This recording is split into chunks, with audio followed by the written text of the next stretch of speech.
Hello बच्चों, आइए आज हम शुरू करते हैं अपनी हिंदी पाठ पुस्तक का पाठ 5। पाठ का नाम है एक सिंड्रेला ऐसी भी। यह कहानी एक स्त्री के संघर्ष की है जिसका नाम है बेबी हालदार।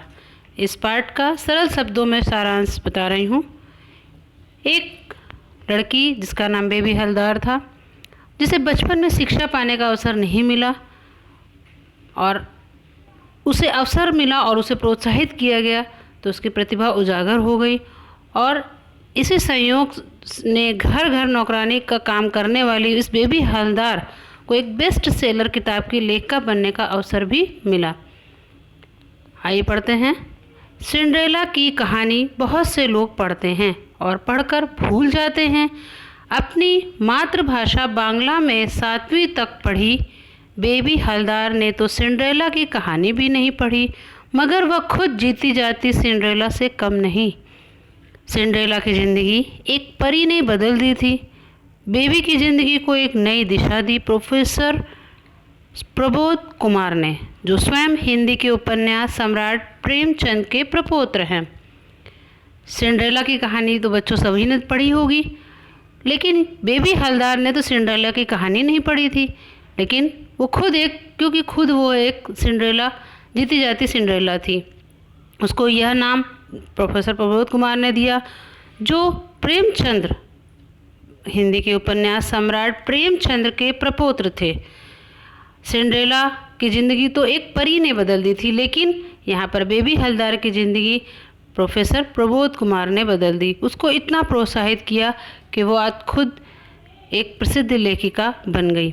बेबी हालदार ने जब से होश संभाला था तभी से अपनी माँ और छोटे भाई बहनों सहित स्वयं को हर छोटी बड़ी बात पर पिता से पिटते देखा था। पिता माँ को भी बात बात पे प्रताड़ित किया करते थे। बेबी हालदार बहुत छोटी सी थी जब से उसने होश संभाला या समझदार हुई। वह अपनी माँ और छोटे भाई बहनों के साथ रहती थी और स्वयं को हर छोटी बड़ी बात पर अपने पिता से प्रताड़ित होते हुए रह रही थी। मतलब इसका अर्थ है, मतलब उसके पिताजी हर छोटी बड़ी बात पर उसे डांटते रहते थे। बेबी जब कुल 5 साल की थी तभी उनकी माँ घर छोड़कर हमेशा के लिए चली गई। पिता ने बिना देर किए दूसरी शादी कर ली। उसकी माँ बात बात पर उसे डांटती और प्रताड़ित करती थी। क्योंकि वह उसकी दूसरी माँ थी। बचपन में ही उसकी माँ उसको छोड़कर चली गई थी, अर्थात उनकी मृत्यु हो गई थी, तो उसके पिता ने दूसरी शादी कर ली थी। नई माँ जब से घर में आई उन पर एक धुन सी सवार रहती थी। जैसे भी हो जल्दी से बेबी की शादी रचाना। पिता भी माँ की इस योजना में पूरा सहयोग देने लगे। अब बेबी ने किशोरावस्था में कदम रखा ही था कि उनकी शादी उम्र में उनसे बहुत बड़े व्यक्ति के साथ कर दी गई। इनकी शादी जब नई माँ उसके घर में आई और उनके बस मन में एक यही था कि जल्दी से इस बेबी हालदार की शादी हो जाए, और इसमें उसके पिता का भी पूरा सहयोग था। इनकी शादी बहुत ही छोटी उम्र में हो गई थी। उस समय ये 7वीं कक्षा में पढ़ती थी और इनकी दुगनी उम्र के व्यक्ति के साथ इनकी शादी हुई थी। परिणाम, बेबी हालदार किशोरावस्था में अपने पहले बच्चे की माँ बन गई और 20 वर्ष की उम्र तक आते आते 3 बच्चों की। उनकी शादीशुदा ज़िंदगी में उनकी माँ का इतिहास ही दोहराया गया। पहले उनकी माँ की शादी भी बहुत ही कम उम्र में हो गई थी और इनकी शादी भी बहुत ही कम उम्र में हो गई थी। लगभग 12-13 वर्ष वो अपने पति के साथ रहीं और उनके अत्याचारों से परेशान होकर वे अपने घर अर्थात दुर्गापुर को छोड़कर तीनों बच्चों के साथ दिल्ली आ गई थी। उनकी शादीशुदा ज़िंदगी में उनकी माँ का इतिहास ही दोहराया गया, वह भी ज़्यादा बर्बरता के साथ। उनका पति भी कभी उन्हें तो कभी बच्चों को बेवजह पीटता था। जब बेबी की सहनशक्ति जवाब दे गई तो एक दिन अपने तीनों बच्चों सहित दिल्ली आने वाली ट्रेन में बैठ गई।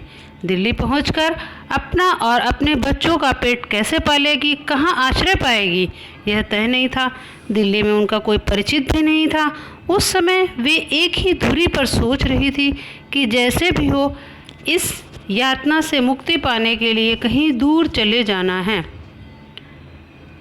उसकी भी छोटी उम्र में शादी हो गई थी। बेबी हलदर की बहुत ही छोटी उम्र में शादी हो गई थी। उस समय वे 7वीं कक्षा की छात्रा थी। उनकी माँ की भी बहुत छोटी उम्र में शादी हो गई थी और उनके पिता जिस प्रकार से अपने बच्चों को बेवजह पीटते थे, उसी प्रकार से उनके पति भी अपने बच्चों और उनकी अपनी पत्नी को के साथ बहुत ही अत्याचार करते थे। जब बेबी हलदर की सहन शक्ति अर्थात जब उनकी सहने की शक्ति ख़त्म हो गई, तब वो अपने तीनों बच्चों को लेकर दिल्ली आ गई। दिल्ली में पहुँची, वहाँ कोई भी अपना परिचित ना था। अब उनको बस एक यही चिंता थी कि वो अपने बच्चों का पेट कैसे पालेंगे, अर्थात उनको किस प्रकार से पाले पोषेंगे। उस समय एक ही बस बात पे उनका सोच विचार चल रहा था, वो किस प्रकार से उन बच्चों का पालन पोषण करेंगे। अपनी इस यातना से मुक्ति पाने के लिए वे कहीं दूर चले जाना चाहती थी, मतलब अर्थात जैसे भी हो वह कष्ट पाकर अपने बच्चों का पालन पोषण करना चाहती थी।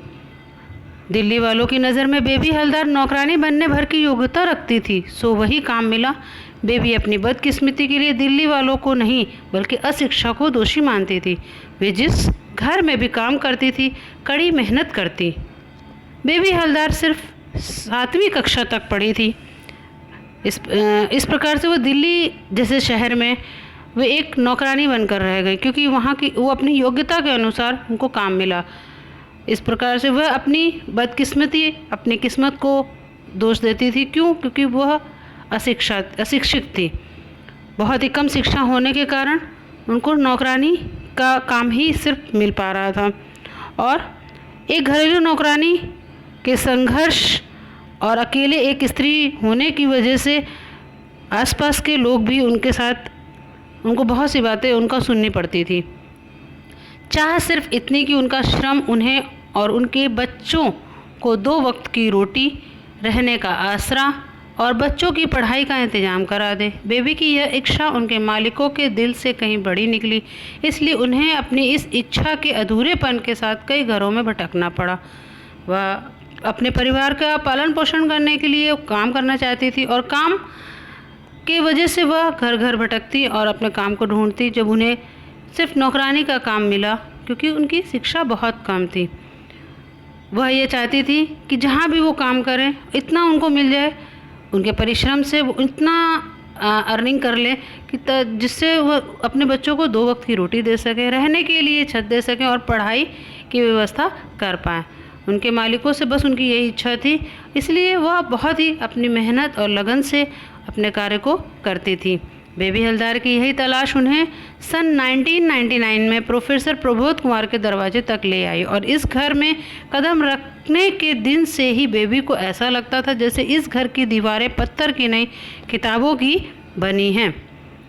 बेबी हलदर काम खोजते खोजते काम की तलाश में वो एक बार प्रोफेसर प्रबोध कुमार के दरवाजे तक पहुंच गई, अर्थात उनके घर तक पहुंच गई।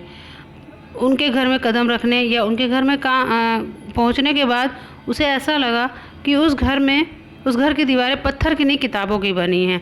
उसे ऐसा क्यों लगा? क्योंकि प्रोफेसर प्रबोध कुमार का घर किताबों से भरा हुआ था। वो खुद एक लेखक थे, इस प्रकार से उसे वहाँ बहुत अच्छा लगा। क्योंकि वहाँ के सभी लोग उसके साथ बहुत ही अच्छा बर्ताव करते थे। एक दिन वे रैक साफ करते करते एक किताब के पन्ने पलटती रंगों हाथे पकड़ी गई। उन्हें किताबों को उलटते पलटते देखा भी तो किसने? स्वयं घर के मालिक प्रोफेसर प्रबोध कुमार ने। उन्होंने बेबी को इसकी सज़ा देने की घोषणा की और सज़ा के तौर पर बेबी के हाथों में बांग्ला भाषा की कई चर्चित लेखकों की किताबें थमा दी। बेबी से कहा गया कि फुर्सत में इन किताबों को पढ़े और पढ़ने के बाद प्रोफेसर साहब को बताया कि कौन सी किताब कैसी लगी। एक दिन बेबी हलदर जब सफाई कर रही थी तो किताबों की रैक साफ करते करते वह कई किताबों को एक किताब को उलट पलट कर देख रही थी।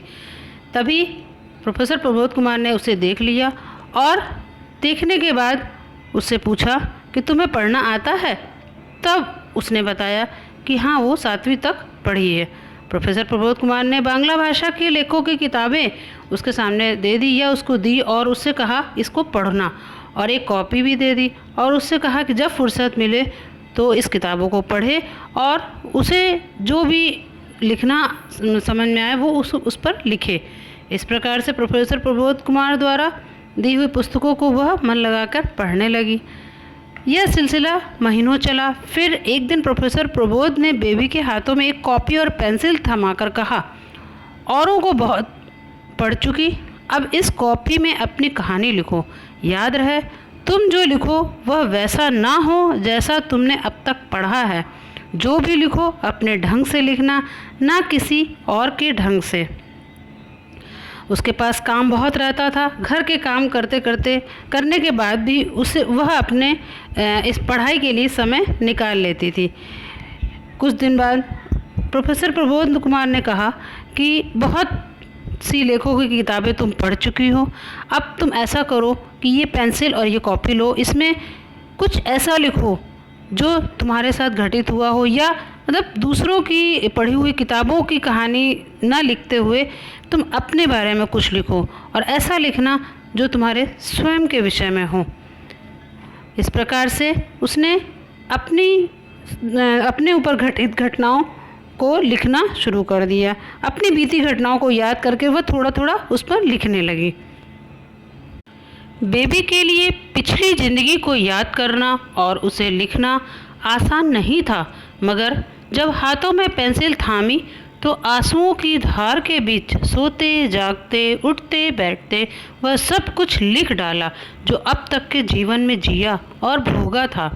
लिखने के दौरान न वाक्य विन्यास पर कोई ध्यान दिया, न शब्दालंकारों पर। शायद बेबी तब यह जानती भी नहीं थी कि लेखन के औजार क्या हैं और उन्हें कैसे या कहाँ प्रयोग में लाना चाहिए। बेबी हलदार की शिक्षा सिर्फ 7वीं कक्षा तक थी, इसलिए उसे बहुत ज़्यादा किसी भी चीज़ का ज्ञान नहीं था, अर्थात उसे वाक्य विन्यास या शब्द अलंकारों वगैरह का या किसी भी चीज़ का ज्ञान नहीं था कि लिखते समय उसे कहाँ पे कौन सी चीज़ प्रयोग को में लानी है। लेकिन फिर भी वह और यह भी आसान नहीं था कि पिछली ज़िंदगी को याद करके उसमें लिखना।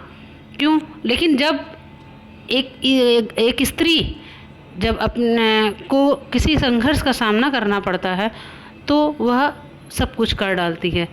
बेबी हलदार के लिए यह आसान नहीं था, लेकिन फिर भी उसने किया। क्यों? क्योंकि जब उसके हाथों में उसने जब पेंसिल थामी और कॉपी हाथ में आई तो आंसुओं की धार, अर्थात जब सोते जागते उठते बैठते उसने अपने जीवन की सारी जो भी जिया उसने, अर्थात जो भी उसने भोगा था या उसके साथ जो भी घटना घटित हुई थी, उसने सब कुछ उसमें लिख डाला। बेबी हलदार ने अपने लिखे पन्नों को आलो अंधारी नाम दिया। बेबी की लिखी रचना को पढ़कर प्रोफेसर प्रबोध कुमार ने आश्चर्य का कोई ठिकाना ना रहा। जब बेबी हलदार ने अपनी रचना अर्थात उन कुछ पन्ने पर अपनी घटनाओं को लिखा तो उसे आलो अंधारी नाम दिया। बांग्ला भाषा में आलो अंधारी का अर्थ है रोशनी और अंधेरा। उसकी लिखी हुई रचना या उनके द्वारा लिखे हुए पन्नों को पढ़कर प्रोफेसर प्रबोध कुमार को बहुत अच्छा लगा। उनकी खुशी का कोई ठिकाना ना रहा। उन्होंने बेबी का माथा चूमकर आशीर्वाद दिया और उनके द्वारा लिखी रचना के संपादन प्रकाशन का बीड़ा उठाया। बेबी ने शायद अपनी किताब का नाम आलो अंधारी अर्थात रोशनी और अंधेरा इसलिए रखा था क्योंकि उनकी यादों में अभाव और प्रताड़ना भरी अनेक रातें ही जमा थीं। बेबी हलदार प्रोफेसर प्रबोध कुमार को अपने पिता समान मानती थी और वे भी अपनी बेटी के समान बेबी हलदार को मानते थे। जब उन्होंने बेबी का माथा चूमकर उसे आशीर्वाद दिया तो वो बहुत खुश हुई और उनके द्वारा लिखी हुई रचना को संपादन अर्थात प्रकाशित करने का बीड़ा उठाया। उन्होंने अपने दोस्तों के द्वारा उसको छपाने का निश्चय किया। बेबी हलदार अपनी यादों को उस रचना में लिखती और उसे प्रकाशित करने लगी। प्रोफेसर कुमार ने परिश्रम पूर्वक उसका संपादन करने के बाद आलो अंधारी शीर्षक से ही उसे जुबान प्रकाशन से पुस्तक रूप में प्रकाशित करवा दिया। प्रोफेसर प्रबोध कुमार ने अपने लगन और मेहनत से और उसको बेबी हलदार को प्रोत्साहित करते हुए इस आलो अंधारी शीर्षक की जो पुस्तक थी उसे एक जुबान प्रकाशन के पुस्तक के रूप में प्रकाशित करवा दिया। बेबी हलदर द्वारा मूलतः बांग्ला में लिखी गई आलो अंधारी का उजियारा दुनिया की नज़र में तब आया जब अंग्रेजी अनुवाद पेंगुइन से अ लाइफलेस ऑर्डिनरी के नाम से प्रकाशित होकर सामने आया। बेबी हलदर द्वारा लिखित बांग्ला भाषा में आलो अंधारी नाम की पुस्तक दुनिया के सामने अर्थात लोगों के सामने तब आई जब इसका अंग्रेजी में अनुवाद हुआ। कल तक की गुमनाम हस्ती से बेस्ट सेलर किताब की लेखिका बनी। बेबी हलदर के बारे में अब पूरी दुनिया जानती थी। इस बेबी हलदर को लोग बेस्ट सेलर की किताब की जब ये लेखिका बनी उस तब पूरी दुनिया उन्हें जानने लगी थी। इस गुमनाम हस्ती को पूरी दुनिया इस बेस्ट सेलर के नाम की किताब की लेखिका के नाम से जानने लगी थी। New York times, international Herald Tribune और क्रिश्चियन मॉनिटर ने उनकी कहानी को छापा।